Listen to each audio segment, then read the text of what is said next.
சின்ன மருமகள்ல அடுத்து நடக்க போதுன்னு வாங்க பார்க்கலாம். சேது கடந்து யோசிச்சுக்கிட்டே இருக்காரு. அப்பதான் மண்டபத்து கல்யாணத்துல வந்த சில பேரெல்லாம், ஏன்பா நீதான்ப்பா வளர்க்கணும், உனக்கு பிறந்தது ரெட்டப்பல தானப்பா, அதுல ஓம்பிள்ளையே நீ தானே வளர்க்கணும் அப்படின்னு சொல்லி மாத்தி மாத்தி எல்லாரும் சொல்ல சேது குழம்பி போய் நிக்க. அப்பதான் சாவித்திரியும் தாமரையும், என்ன மாமா பாத்துக்கிட்டு இருக்கீங்க, குழந்தைய தூக்குங்க மாமா, இந்த குழந்தை நம்ம வீட்டுல தான் மாமா வளரணும் அப்படின்னு சொல்லி தாமரை சொல்ல. அப்பதான் சாவித்திரி, இந்த குழந்தை தான் நம்மளுக்கு கிடைச்சிருக்கிற துருப்பு சீட்டு, இந்த குழந்தைய வச்சே சேதுவை ஐஸ்வர்யாவையும் பிரிச்சிடணும். என்னதான் சேது அந்த ஐஸ்வர்யா கழுத்துல தாலி கட்டி இருந்தாலும் சேது அந்த ஐஸ்வர்யா கூட சேர்ந்து குடும்பம் நடத்தவே கூடாது. இப்படியே அவ அந்த குழந்தைனால தலை பிச்சுக்கிட்டு இந்த வீட்டை விட்டு அவ போயிடணும், சேதுவை டிவோர்ஸ் பண்ணிட்டு போயிடணும், சேதுவுக்கு அவளுக்கு ஒட்டுல ஒருவழின்னு சொல்லி மொத்தமா அந்த வீட்டை விட்டே போகணும். அந்த ஐஸ்வர்யாவை வீட்டை விட்டு துரத்தோம்னா அதுக்கு ஒரே வழி இந்த குழந்தை மட்டும்தான் அப்படின்னு சொல்லிட்டு சாவித்திரி சேது கிட்ட குழந்தைய தூக்கிட்டு போய் கையிலேயே கொடுத்துருது. இந்தப்பா சேது, வாங்குப்பா கையில, இது நம்ம வீட்டு வாரிசுப்பா, நம்ம வீட்டு மூத்த வாரிசு, இந்த வீட்டுக்குன்னு வந்திருக்கிற குழந்தை இது, இனி நீ வாழ போற வாழ்க்கை இந்த குழந்தைக்காகத்தான் இருக்கணும் அப்படின்னு சொல்லி சாவித்திரி குழந்தைய தூக்கி சேது கையில கொடுக்க.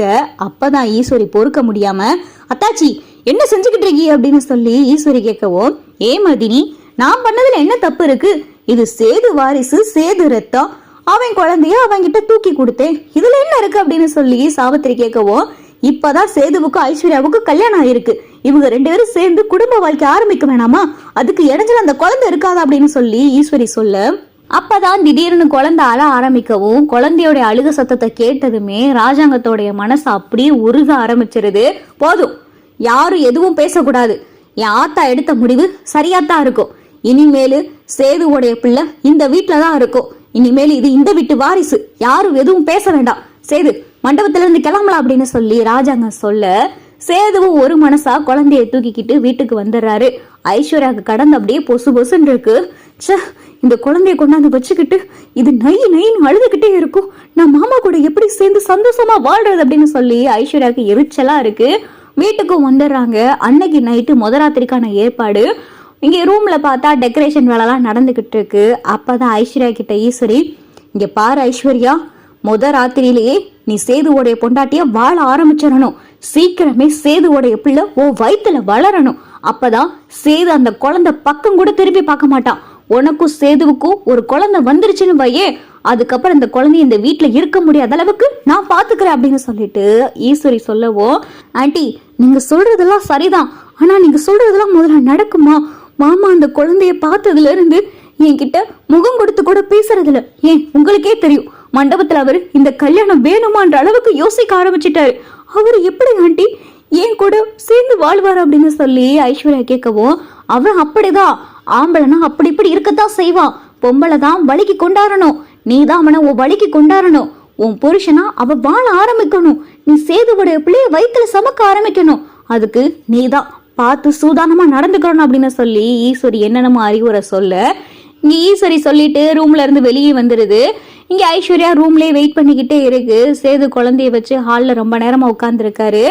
அப்பதான் ராஜாங்கமும் மோகனாவும், சேது ரூமுக்கு போப்பா, உனக்காக ஐஸ்வர்யா காத்திருப்பா, நாங்க குழந்தைய வச்சுக்கிறோம் அப்படின்னு சொல்லி மோகனா சொல்லவும், இல்ல சின்னம்மா, குழந்தை என் கூடயே இருக்கட்டும், குழந்தைய என் பக்கத்துல வச்சு நான் தூங்க வச்சுக்கிறேன் அப்படின்னு சொல்லிட்டு சேது சொல்லவும், இல்லப்பா இன்னைக்கு உனக்கும் ஐஸ்வர்யாவுக்கும் முதராத்திரி, அதனால குழந்தை எங்க கூட இருக்கட்டும் அப்படின்னு சொல்லி மோகனா சொல்லவும், இல்ல சின்னம்மா நானே குழந்தைய வச்சுக்கிறேன் அப்படின்னு சொல்லிட்டு சேது குழந்தைய தூக்கிட்டு ரூமுக்கு வர. அப்பதான் ஐஸ்வர்யா, என்ன மாமா குழந்தைய தூக்கிட்டு வந்திருக்கீங்க, குழந்தைய கீழே விட்டுட்டு வர வேண்டியதானே அப்படின்னு சொல்லிட்டு ஐஸ்வர்யா சொல்லவும், இல்ல ஐஸ்வர்யா குழந்தை இனிமேலு நம்ம ரூம்ல தான் இருக்கும் அப்படின்னு சொல்லிட்டு சேது சொல்லவும், மாமா இந்த குழந்தை இங்க இருந்தா நம்ம எப்படி மாமா சந்தோஷமா இருக்க முடியும் அப்படின்னு சொல்லி ஐஸ்வர்யா கேட்கவும், இங்க பாரு ஐஸ்வர்யா, உன்னை நான் கல்யாணம் பண்ணதே ஒரு குழப்பத்தில் எடுத்த முடிவுதான், நான் உன் கூட இன்னும் சேர்ந்து வாழன்ற மனநிலைமே எனக்கு கிடையாது, இப்பத்தட்டிக்கு எனக்கு ஆறுதலா இருக்கிறது இந்த குழந்தை மட்டும்தான், தயவு செஞ்சு எதுவும் பேசாத அப்படின்னு சொல்லிட்டு சேது பாட்டுக்கு குழந்தைய தூக்கிட்டு வந்து படுத்துக்கிறாரு. சேதுவும் தூங்க ஆரம்பிச்சாரு, குழந்தையும் தூங்கவும். ஐஸ்வர்யா விடிய விடிய உட்கார்ந்துருக்கு. குழந்தைய பார்த்தா கோபத்தோட பாத்துக்கிட்டு இருக்கு. இந்த குழந்தை இருக்க கண்டு தானே இவர் இப்படி பேசுறாரு, இந்த குழந்தையவே இல்லாம ஆக்கிட்டா அப்படின்னு சொல்லி ஐஸ்வர்யா திட்டம் போட.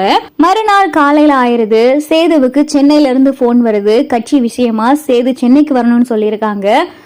அப்பா எனக்கு சென்னையில ஒரு மீட்டிங் இருக்கு, வர்றதுக்கு 2 நாள் ஆகும், சின்னமா குழந்தை நீங்க பாத்துக்கங்க அப்படின்னு சொல்லிட்டு சேது சொல்லவும், நான் பாத்துக்கிறேன்ப்பா சேது அப்படின்னு சொல்லி மோகனா சொல்ல.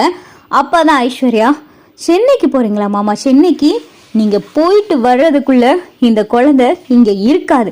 இந்த குழந்தை இங்க இருக்கிறதுனால தானே என் பக்கம் கூட வராம இருக்கீங்க. இந்த குழந்தை மட்டும் இந்த வீட்டுல இல்லைன்னா நீங்க எப்படியும் என் வழிக்கு வந்துதான் ஆகணும் அப்படின்னு சொல்லி ஐஸ்வர்யா திட்டம் போடுது. இங்க சேதுவும் சென்னை கிளம்பி போயிடுறாரு. ஐஸ்வர்யா அந்த குழந்தைய கடத்திட்டு போய் அநாத ஆசிரமத்துல விட்டுட்டு வந்துடணும் அப்படின்னு சொல்லி திட்டம் போடுது.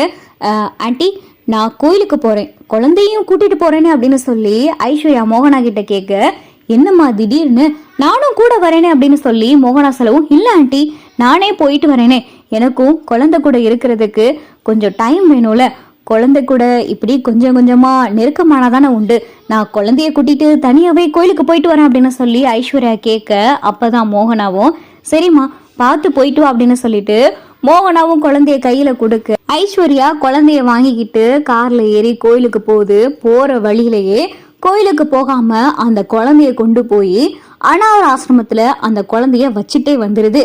இந்த குழந்தை நீ இந்த வீட்டுக்கு எப்படி வருதுன்னு பாக்குற அப்படின்னு சொல்லி அனாத ஆசிரமத்துல அந்த குழந்தைய வச்சுட்டு வெறுன்னு இங்க கோயிலுக்கு போன மாதிரி போயிட்டு ஐஸ்வர்யா வீட்டுக்கு அழுதுகிட்டே வருது.